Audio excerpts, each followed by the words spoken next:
सुप्रभात प्यारे मित्रों। आज की वीडियो में हम पढ़ेंगे सबसे पहले आपका विदेशों पर भारतीय कला का प्रभाव। ठीक है, इसके पहले हमने पढ़ा कि दक्षिण पूर्व एशिया में भारतीय उपनिवेश और संस्कृति। किस प्रकार दक्षिण पूर्व एशिया में भारतीय लोग अपना व्यापार करते थे और वहाँ पर भारतीय संस्कृति का किस प्रकार प्रभाव पड़ा, क्या क्या साक्ष्य मिले। चलिए आगे वाला शीर्षक हम देखते हैं, विदेशों पर भारतीय कला का प्रभाव। भारतीय सभ्यता ने विशेष रूप से दक्षिण पूर्वी एशिया के देशों में अपनी जड़ें जमाई। ठीक है, इस बात का प्रमाण आज यहाँ सब जगह मिलता है। कहते हैं कि इसका प्रमाण कहाँ कहाँ मिलता है, जैसे चंपा, अंगकोर, श्री विजय, भज्जापहित और दूसरे स्थानों पर संस्कृत के बड़े बड़े अध्ययन केंद्र थे। ठीक है, जो अध्ययन केंद्र थे उससे यह जानकारी मिलती है कि यहाँ पर भारतीय जो है कला का प्रभाव था। वहाँ जिन राज्यों का उदय हुआ उनके शासकों के नाम विशुद्ध भारतीय और संस्कृत नाम हैं। कहते हैं कि वहाँ के जो शासकों के नाम हैं वो भारतीय हैं और संस्कृत हैं। इससे स्पष्ट होता है कि वहाँ भारतीय कला का प्रभाव था। इसका अर्थ यह नहीं है कि वे विशुद्ध भारतीय थे, पर इसका अर्थ यह अवश्य है कि उनका भारतीयकरण किया गया था। कहते हैं कि इसका मतलब ये नहीं है कि वह पूर्णतः भारतीय नाम थे, बल्कि इसका अर्थ यह है कि वो लोग उनका भारतीयकरण हुआ था। वे लोग अपने आप को भारतीय कला के अनुसार, संस्कृति के अनुसार ढाले थे। राज्य के सभी कर्मचारियों के पास संस्कृत की प्राचीन पदवियाँ थीं। कहते हैं कि ये जो राज्य के सभी कर्मचारी थे उनके पास जो है जो संस्कृत की प्राचीन पदवी थी वो थी, और इनमें से कुछ पदवियाँ और पदनाम न केवल थाईलैंड में बल्कि मलाया की मुस्लिम रियासतों में भी अभी तक चले आ रहे हैं। कह रहे हैं कि ये नाम जो है अभी भी जो है देखेंगे तो रियासतों में मिलता है। इंडोनेशिया के इन स्थानों के प्राचीन साहित्य भारतीय पुराकथाओं और गाथाओं से भरे हुए हैं।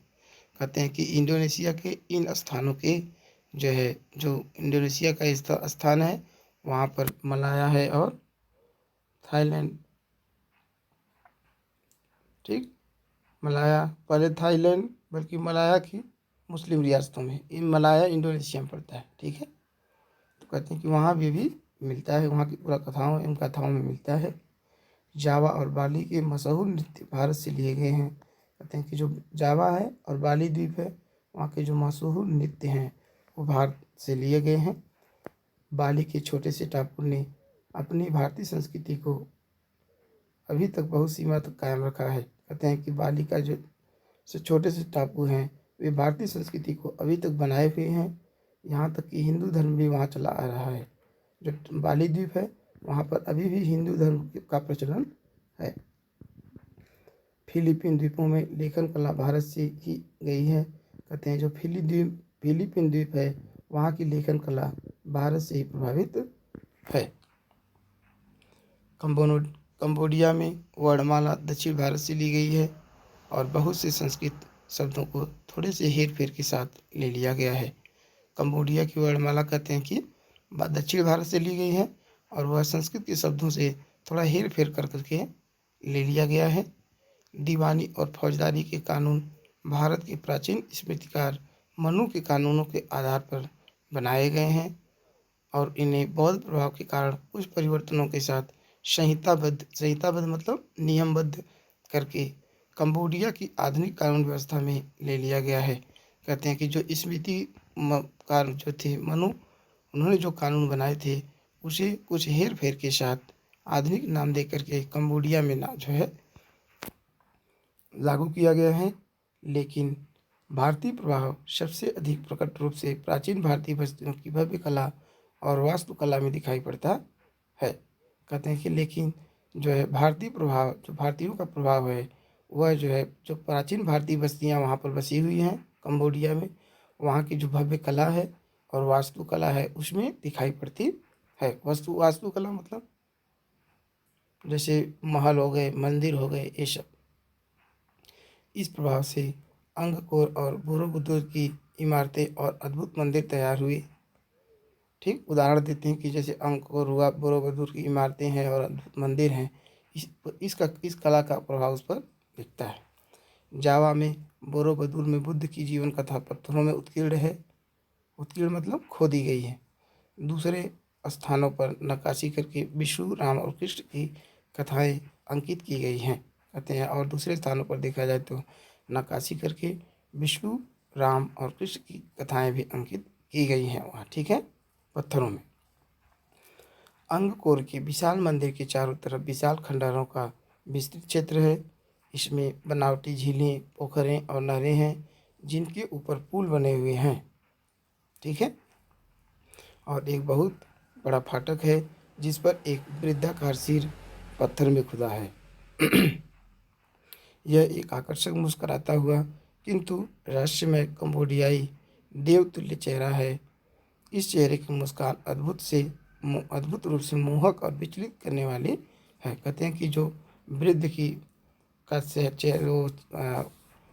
सिर खुदा हुआ है वह अत्यंत अद्भुत है, अत्यंत मोहक है और हमें विचलित कर देने वाला है। अंगकोर की प्रेरणा भारत से मिली पर उसका विकास खमेर प्रतिभासी ने किया, या कि दोनों के परस्पर मेल से यह अजूबा पैदा हुआ, ठीक है। कंबोडिया के जिस राजा ने इसे बनवाया उसका नाम जयवर्मन था, जो ठेठ भारतीय नाम है। जो कंबोडिया का मंदिर है और कंबोडिया के जो भी अंकोर जो आर्ट है ना, उसका जो मंदिर है और वहाँ पर जो सिर को पत्थर भी खुदा हुआ है, उसको बनवाने वाले का नाम कहते हैं कि शासक का नाम क्या है, जयवर्मन, जो ठेठ भारतीय नाम है। ठेठ मतलब देहाती। भारतीय कला का भारतीय धर्म और दर्शन से इतना गहरा रिश्ता है कि जब तक किसी को उन आदर्शों की जानकारी न हो जिनसे भारतीय मानस शासित होता है, तब तक उसके लिए इसको पूरी तरह सराहना संभव नहीं है। भारतीय कला में हमेशा एक धार्मिक प्रेरणा होती है।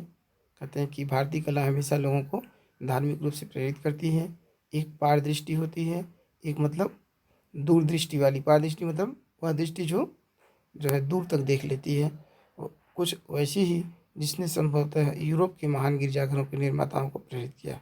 कहते हैं कुछ वैसी ही तरह जो यूरोप के महान गिरजाघरों के निर्माता जो निर्माण किए हैं उनको प्रेरित किया था। ये भी भारतीय कला से प्रेरित होकर अच्छे यूरोपीय लोग भी गिरजाघरों को बनाए थे। सौंदर्य की कल्पना आत्मनिष्ठ रूप में की गई है, वस्तुनिष्ठ रूप में नहीं। वह आत्मा से संबंध रखने वाली चीज़ है, ठीक है। मतलब इसमें जो भी सौंदर्य की कल्पना की गई है उसमें आत्मा को दृष्टि में रखकर किया गया है, न कि वो किसी वस्तु को, ठीक है। भले ही वह रूप या पदार्थ में ही आकर्षक आकार ग्रहण कर ले। कहते हैं कि भले ही वह किसी रूप में या पदार्थ में आकर्षक या मोहक रूप ग्रहण कर ले, लेकिन जो कहते हैं कि जो कल्पना है वो आत्मनिष्ठ है, वस्तुनिष्ठ नहीं है। यूनानियों ने सौंदर्य से निस्वार्थ भाव से प्रेम किया। कहते हैं कि यूनानी लोग जो थे वे निस्वार्थ भाव से सौंदर्य भाव से जो है निस्वार्थ भाव से सौंदर्य से प्रेम करते थे। उन्हें सौंदर्य से मोहित थे। उन्हें सौंदर्य में केवल आनंद ही नहीं मिलता था। कहते हैं कि यूनानी लोगों को सौंदर्य में केवल आनंद ही नहीं मिलता था, पर वे उसमें सत्य के दर्शन भी करते थे। यूनानी लोग जो सौंदर्य है उसमें सत्य के दर्शन भी करते थे। प्राचीन भारतीय भी सौंदर्य से प्रेम करते थे। कहते हैं कि प्राचीन भारतीय लोग भी सौंदर्य से प्रेम करते थे, पर वे हमेशा अपनी रचनाओं में कोई गहरा अर्थ भरने का प्रयत्न करते थे। लेकिन जो प्राचीन भारतीय लोग थे वे हमेशा अपनी रचनाओं में कुछ गहन अर्थ भरने का प्रयत्न करते थे। मतलब उन रचनाओं के माध्यम से लोगों के सामने कुछ प्रस्तुत करना चाहते थे। भारतीय कविता और संगीत की तरह कला में भी कलाकार से यह उम्मीद की जाती थी। कहते हैं कि भारतीय कविता और संगीत की तरह कला में भी कलाकार से यह उम्मीद की जाती थी कि वह लोगों के सामने अपनी कला के माध्यम से कुछ प्रस्तुत करे, ठीक है। कि वह प्रकृति की सभी मनोदशाओं से तादात्म्य स्थापित मतलब उसके अनुकूल बन करके वह प्रकृति की और विश्व के साथ मनुष्य के मूलभूत सामंजस्य की अभिव्यक्ति करे। कहते हैं जो प्रकृति है और विश्व के मनुष्य हैं उनसे जो है सामंजस्य, उनमें समायोजन स्थापित करने का प्रयत्न करे। दिखाया कि मनुष्य और प्रकृति एक दूसरे पर किस प्रकार आश्रित है या एक दूसरे से किस प्रकार जुड़े हुए हैं। भारत की विशेषता उसकी मूर्तिकला और स्थापत्य में है, जिस तरह चीन और जापान की विशेषता उनकी चित्रकला में है। कहते हैं कि भारत की जो विशेषता है वह उसकी मूर्तिकला और स्थापत्य में है। स्थापत्य मतलब स्थापना करना, ठीक है। मूर्ति, एक मूर्ति बनाना, एक जैसे स्थापत्य कला में मंदिर, महल, किला, ये सब ना। जिस तरह चीन और जापान की विशेषता उनकी चित्रकला में है। चीन और जापान की विशेषता क्या है? उनकी चित्रकला में झलकती है, ठीक है। भारतीय संगीत जो यूरोपीय संगीत से बहुत भिन्न है, अपने ढंग से बहुत विकसित था। कहते हैं भारतीय संगीत जो यूरोपीय संगीत से बहुत भिन्न है, वह अपने ढंग से विकसित हुआ था। इस दृष्टि से भारत का बहुत विशिष्ट स्थान है और संगीत के क्षेत्र में चीन और सुदूर पूर्व के अलावा उसने एशियाई संगीत को बहुत दूर तक प्रभावित किया था।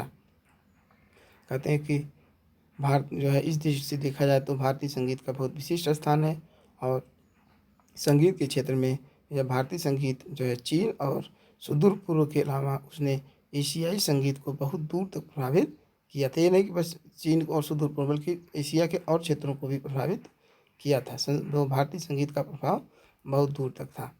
एशिया के दूसरे देशों की तरह भारत में भी कला के विकास पर गढ़ी हुई मूर्तियों के विरुद्ध धार्मिक पूर्वाग्रह का महत्वपूर्ण प्रभाव पड़ा। वेद मूर्ति पूजा के विरुद्ध थे और बौद्ध धर्म में भी अपेक्षाकृत बाद के समय में ही बुद्ध की मूर्तियां और चित्र बनाए जा सके। जो एशियाई लोग थे वे वेद और मूर्ति पूजा के विरुद्ध थे और बौद्ध धर्म में भी वेद और मूर्ति पूजा की बात नहीं की गई है। जो वेद है वह वेद में मूर्ति पूजा का समर्थन नहीं किया गया है और बौद्ध धर्म में भी मूर्ति पूजा का समर्थन नहीं किया गया था। लेकिन कहते हैं कि बाद में बौद्ध धर्म में भी मूर्ति बनाए गए और चित्र बनाए गए। मथुरा के संग्रहालय में बोधिसत्व की एक विशाल, शक्तिशाली और प्रभावशाली पाषाण प्रतिमा है। इसका निर्माण ईस्वी सन के आरंभ के आसपास कुषाण युग में हुआ था। कहते हैं कि मथुरा के संग्रहालय में बौद्ध धर्म से संबंधित एक विशाल, शक्तिशाली और प्रभावशाली पाषाण की प्रतिमा, पत्थर की मूर्ति बनी हुई है। इसका निर्माण ईस्वी सन के आरंभ के आसपास कुषाण युग में हुआ। हमने कुषाण युग पढ़ा, जिसमें आपने कुषाण युग में सबसे महान शासक कनिष्क के बारे में पढ़ा है। भारतीय कला अपने आरंभिक काल में प्रकृतिवाद से भरी है। कहते हैं कि जो भारतीय कला थी वो अपने आरंभिक समय में प्रकृति से परिपूर्ण थी, जो प्रकृति को ही सब कुछ मानती थी, जो कुछ अंशों में चीनी प्रभाव के कारण हो सकता है। कहते हैं यह प्रभाव चीन के प्रभाव से के कारण हो सकता है, क्योंकि चीन लोग प्रकृतिवादी थे। भारतीय कला के इतिहास की विभिन्न अवस्थाओं पर चीनी प्रभाव दिखाई पड़ता है। कहते हैं कि भारतीय कला का जो इतिहास है उसकी विभिन्न अवस्थाएं जो थी उस पर चीन का प्रभाव दिखाई पड़ता है। चौथी से छठी शताब्दी ईस्वी में गुप्त काल के दौरान, जिसे भारत का स्वर्ण युग कहा जाता है। कहते हैं कि चौथी से छठी शताब्दी ईस्वी में गुप्त काल के दौरान, जिसे भारत का स्वर्ण युग कहा जाता है। भारतीय शासकों में सबसे अच्छा शासन जो है गुप्त काल का माना जाता है, क्योंकि इस दौरान बहुत सी सामाजिक काम किए गए। अजंता की गुफाएं खोदी गई और उनमें भित्ति चित्र बनाए गए। कहते हैं अजंता की जो गुफा है वह गुप्त काल में ही खोदी गई और उस पर भित्ति चित्र बनाए गए। भित्ति चित्र मतलब दीवार पर चित्र। बाघ और बादामी की गुफाएं भी इसी चित्रकाल की हैं। कहते हैं कि बाघ और बादामी स्थान है, यहाँ की जो गुफाएं हैं ये भी गुप्त काल में ही बनाई गई थी। अजंता हमें किसी स्वप्न की तरह दूर स्थित किंतु असल में एकदम वास्तविक दुनिया में ले जाती है। कहते हैं कि अजंता की जो गुफाएं हैं वह हमें स्वप्न की तरह लगता है कि ये स्वप्न है, किंतु असल में एक वास्तविक दुनिया में ले जाती है। इन भित्ति चित्रों को बौद्ध भिक्षुओं ने बनाया था। जो अजंता की गुफाएं, इन्हें कौन बनाया था? इन पे जो दीवार पे चित्र हैं इसे बौद्ध भिक्षु लोगों ने बनाया था, बौद्ध साधुओं ने बनाया था। बहुत समय पहले उनके स्वामी ने कहा था स्त्रियों से दूर रहो। कहते हैं कि बहुत समय पहले जो है बौद्ध भिक्षुओं के स्वामी कौन थे? बुद्ध ने कहा था कि स्त्रियों से दूर रहो, उनकी तरफ देखो भी नहीं, क्योंकि वे खतरनाक हैं।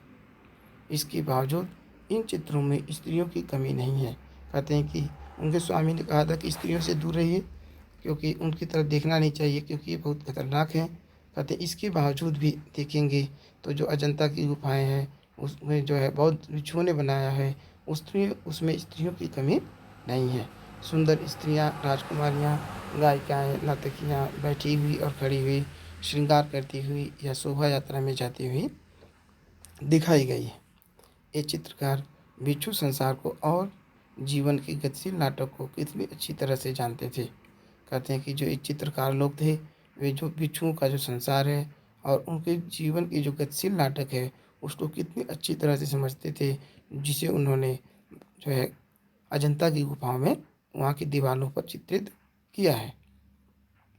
उन्होंने ये चित्र उतने ही प्रेम से बनाए हैं, जितने प्रेम से उन्होंने बोधिसत्व को उनकी शांत लोकोत्तर गरिमा में चित्रित किया है। 8वीं 7वीं 8वीं शताब्दियों में ठोस चट्टान को काटकर एलोरा की विशाल गुफाएं तैयार हुईं। कहते हैं कि 7वीं 8वीं शताब्दी में ठोस चट्टान मतलब कड़े चट्टानों को काट करके एलोरा की विशाल गुफाएं बनाई गई, जिनके बीच में कैलाश का विशाल मंदिर है। कहते हैं कि एलोरा की जो विशाल गुफाएं बनाई गई, कहते हैं उन्हीं के बीच में एक कैलाश का विशाल मंदिर भी है। यह अनुमान करना कठिन है कि इंसान ने इसकी कल्पना कैसे की होगी, या कल्पना करने के बाद अपनी कल्पना को रूपाकार कैसे दिया होगा। एलिफेंटा की गुफाएं भी इसी समय की हैं, जहां प्रभावशाली और रहस्यमय त्रिमूर्ति बनी है। कहते हैं कि जो एलिफेंटा की गुफाएं हैं, वे भी इसी समय की हैं, और जहां प्रभावशाली और रहस्यमय त्रिमूर्ति बनी है। ठीक है। दक्षिण भारत में महाबलीपुरम की इमारतों का निर्माण भी इसी समय हुआ। कहते हैं जो दक्षिण भारत में महाबलीपुरम मंदिर बना है, उसकी इमारत भी इसी समय की बनी हुई है। एलिफेंटा की गुफाओं में नटराज शिव की एक खंडित मूर्ति है। खंडित मतलब टूटी हुई मूर्ति है, जिसमें शिव नृत्य की मुद्रा में है। उस मूर्ति में शिव को नृत्य की मुद्रा में दिखाया गया है। हैवेल का कहना है कि इस छत विक्षत अवस्था में भी यह मूर्ति भीमाकार शक्ति का मूर्त रूप है। भीमाकार मतलब विशाल आकार, और इसकी कल्पना अत्यंत विशाल है। और कहते हैं कि इसकी कल्पना भी अत्यंत विशाल है। इसकी कल्पना किस प्रकार की गई होगी। ब्रिटिश संग्रहालय में विश्व का सृजन और नाश करते हुए नटराज शिव की एक और मूर्ति है। एप्स्टीन ने लिखा है कि उनकी विशाल लयात्मकता काल के विराट युगों का आवाहन करती है। ठीक है। कहते हैं कि जो नटराज शिव की मूर्ति है, जो सृजन और नाश करते हुए दिखाई गई है, कहते हैं कि उसकी विशाल लयात्मकता, उसमें जो लय दिखाई देता है, वह काल के विराट युगों का आवाहन करती है। वह जो काल है, उसके विराट युगों का आवाहन करती है कि अब नाश का काल आ रहा है, विनाश का काल आ रहा है। जावा में बोरीबुदूर से बोधिसत्व का एक सिर कोपेनहेगन के ग्लिप टोटेक ले जाया गया है। रूपगत सौंदर्य की दृष्टि से तो यह सिर सुंदर है ही, इसमें कुछ और गहरी बात है। कहते हैं रूप की दृष्टि से देखा जाए तो जो सिर है, बोधिसत्व का जो सिर है, वह अत्यंत सुंदर है, लेकिन इसमें कुछ और गहरी बात है, जो बोधिसत्व की शुद्ध आत्मा को इस तरह उद्घाटित करती है जैसे दर्पण में प्रतिबिंब। ठीक है। वह एक ऐसा चेहरा है जिसमें समुद्र की गहराइयों की प्रशांति, निरभ्र नीले आकाश की स्वच्छता, निरभ्र मतलब साफ की स्वच्छता, और इंसानी पहुंच से परे का परम सौंदर्य मूर्तिमान हुआ है। ठीक है। मतलब वह जो मूर्ति है अत्यंत जो प्रभावशाली है और अत्यंत आकर्षक है, जो लोगों को अनायास ही अपनी तरफ खींच लेती है। आज की वीडियो में सिर्फ इतना ही मेरे प्यारे मित्रों। इसमें दिखाया गया है कि भारतीय जो कला है उसका किस प्रकार जो है दक्षिण पूर्वी एशिया में प्रभाव रहा है, और जो कई गुफाओं और इमारतों का इसमें वर्णन भी किया गया है, जैसे अजंता, एलोरा, एलिफेंटा की गुफाओं का प्रभाव मतलब वर्णन भी किया गया है, जिसमें भारतीय कला जो है अपने उत्तम रूप में, सर्वोत्तम रूप में हमारे सामने उभर कर आती है। ठीक है प्यारे मित्रों, आज की वीडियो में बस इतना ही। हम शीघ्र ही आपके समक्ष अगला वीडियो लेकर उपस्थित होंगे। तब तक के लिए हमें विदा दीजिए। नमस्कार।